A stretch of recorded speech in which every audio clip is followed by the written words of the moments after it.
কংকনা পইচা কিমান উলিয়াবা? 1000। Hello' friends, আশা কৰিছোঁ সকলোৱে ভালে আছে। আৰু মই ৰুমতে এনেই আছিলোঁ, ভাবিছিলোঁ এপাক গণেশগুৰি বজাৰৰ পৰা আহোঁ। আৰু সেয়ে মই মোৰ ৰুমমেট কংকনাৰ লগত আহিছিলোঁ গণেশগুৰিলৈ। আৰু বজাৰ কৰিবলৈ অহাৰ আগতে দেখিলেই কংকনাই পইচা উলিয়াই লৈছে।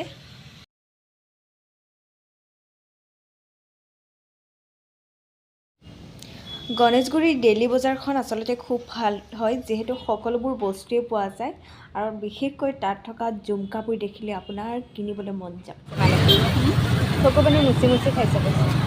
ভালে আছে আৰু ধুনীয়াকৈ।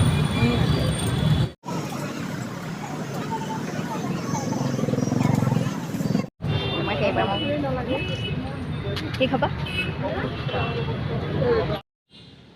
গণেশগুৰিৰ ডেইলি বজাৰত যিসকলে আহে এওঁলোকক নিশ্চয় দেখা পায়। আৰু যিসকলে ষ্ট্ৰীট ফুড খাই ভাল পায় তেওঁলোকে ইয়াৰ পৰা খাব পাৰে, ট্ৰাই কৰিব পাৰে। আচলতে খুব ধুনীয়াকৈ বনায়।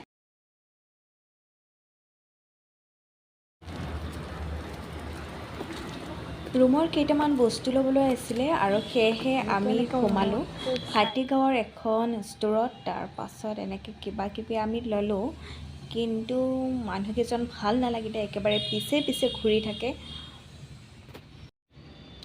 নতুন ষ্ট'ৰ হয়, আপোনালোকে আহিব পাৰে, প্ৰয়োজনীয় সকলোবোৰে পাব ইয়াতে। কিন্তু মানুহকেইজন হয়তো আপুনি ভাল নাপাব, যিহেতু বস্তু এটা চালে পিছে পিছে ঘূৰি থাকে। আৰু সকলো বজাৰ কৰি ফাইনেলি আমি আহিলোঁ ৰুমলৈ। কিন্তু বহুত ঠেকেচা, ই ৰিক্সাত আহিলোঁ, ঠেকেচা খাই খাই আহিব লগা হ'ল। আৰু ৰুম পোৱাৰ পিছতে অকণমান জুচ খাই ল'লোঁ, যিহেতু বহুত গৰম আছিলে। পূৰা বাহিৰলৈ ওলাই গ'লে জানে শক্তি নোহোৱা হৈ যায় একেবাৰে।